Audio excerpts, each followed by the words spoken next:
Most FBI candidates, they walk into the interview arena thinking that they just have to give good answers. And that's not it. That is not what's happening in that room when you're facing 3 or 4 professionals who are already agents. While you're talking, this panel is listening for everything you're saying. They're analyzing how you think. Yeah, they want to see how you think via your answers, how you are making your decisions. What are you using to make these decisions with? How you handle pressure. Now, pressure is a big one because what I do in my coaching, yes, I look for pressure too, but I'm also going to challenge you on your answers, just like they're going to do. These are imperative to make sure they understand where you're coming from. It's also imperative for me to make sure I know how to make you be a good candidate that they want to pick. Now, you might feel confident walking in there, but if you don't understand what they're actually looking for, you're going to miss the boat completely. It's more than just your average interview. It's not like your civilian type interview. I keep telling people this. Well, all you star is not going to get you past this interview. It just isn't. You guys have to understand what you're going up against. And this is why people fail the FBI interview in such large numbers. The phase 2 knocks out a lot of people. Let's look at number 1. What is your thought process? That's what I'm always looking at. What's your thought process? Because they're focused on, as I am, how you broke the situation down, how you analyze the situation in the first place. And then also, too, how did you make your decision? Not the topical how you made it. They want you to dig down into the minutia to make it what? To make it strong.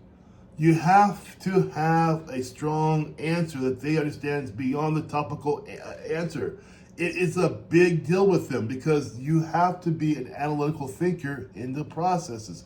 If you're not, I teach you how to answer like that so you become analytical in your thinking.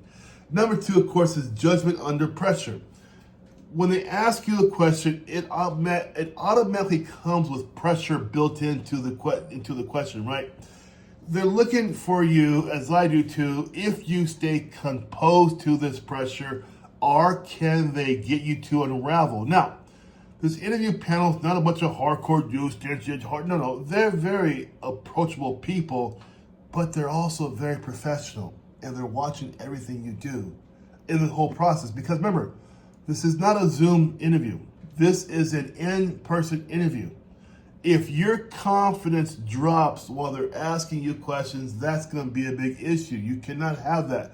They're looking for confident people to join FBI. The rest they can train, but you have to show that confidence in the interview. That's the deal, right? Let's go further. Specifics and detail. I'm always looking for specifics and detail. People know who've been in my program, they know. I'm always going to nitpick because I'm going for perfection. This is why we have the 90.4% success rate for my clients, because I am nitpicky, right?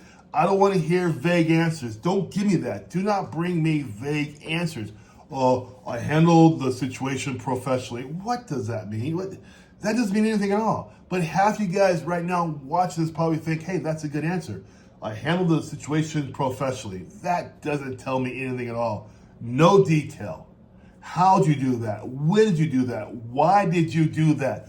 Who was affected by what you did, this thing you did professionally?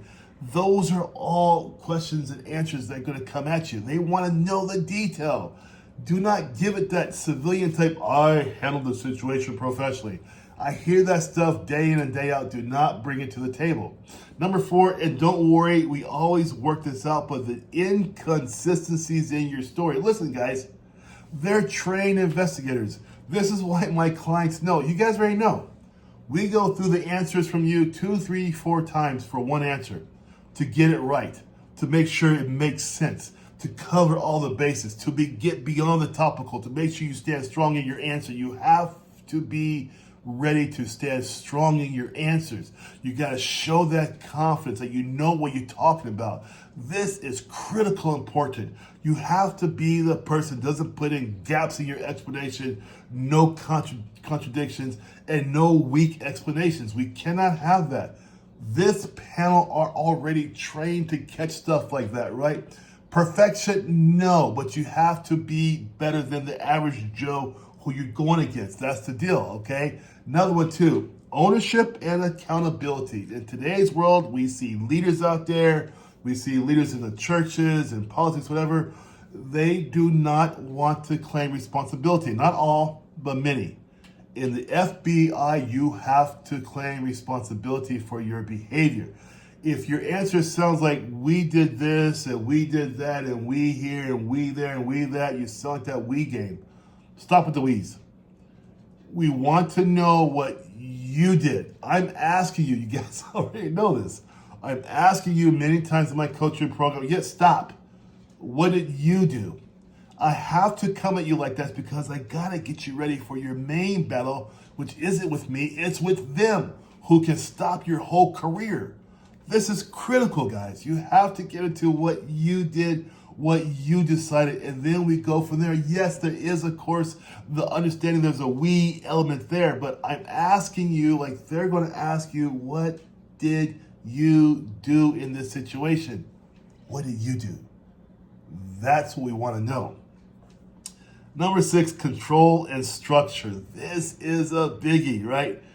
They're listening to, and I am as well, how organized your answer is, right? Dun, dun, dun, dun, dun, dun. Or is it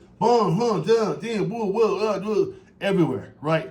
You don't want to answer questions like that. Even today, what my student said today, he said to me, I know you don't like rambling. He's right, because I got to get the badge on you. I cannot get the badge on you if you're rambling the whole time. It doesn't work that way, guys. I'm invested in you because your success is my success. Therefore, we are knocking out the rambling. You are not going to be a rambler during my coaching sessions. I'm going to show you how to get rid of that, because you ramble in real life at the interview, the phase 2, goodbye, have a good day, don't come back. That's the deal. Emotional control. I say it all the time, you guys already know it. I say it across all 7 that I teach. You have to show emotional maturity. It has to come across because they are watching your reactions. They're watching how you do. I do too. I see. Are you staying calm? Because I'm putting pressure on you on purpose. Are you staying calm? Are you staying professional? Are you steady under the constant pressure I'm going to bring down on you in the coaching program? And yes, I do that. Everyone knows that, because we go in front of the real deal. 3 or 4 investigators. You will become so acclimated to me putting the hammer on you, it's not going to seem like a big deal. This is why we have the 90.4% success rate. We know that already. Bonus for you guys. Why do you want to be this? Stop with the I want to serve my country. Stop it. Stop. Let all the other people who are going to fail start off with that generic, topical, boring answer. It is not going to get you anywhere. Nobody wants to hear that. Do not bring that to the table. You should be able to be a lot more creative, a lot more able to dig down into your own history and say, why do you want to serve the FBI? It shouldn't be, I want to serve my country. Don't bring that to the table. If you bring that to me, we're going to change it immediately, because you have to have more than that. Most candidates do not fail the FBI interview because they're not qualified. That doesn't make any sense at all. You guys are failing because you don't understand how you're being evaluated. That's the problem. By the time you realize it, it's over. And that's the deal. You have to understand who you're talking to and what they're looking for. If you guys are serious about making FBI your career, you see phase 2 as a challenge and you want some coaching help, I'm here for that. Go down into my description, get into my calendar, let's get this thing done for you. It's time to get the badge on you, but we have to get through the phase 2 first. All right, I'll see you guys later. Take care, Coach Mitch. Bye-bye.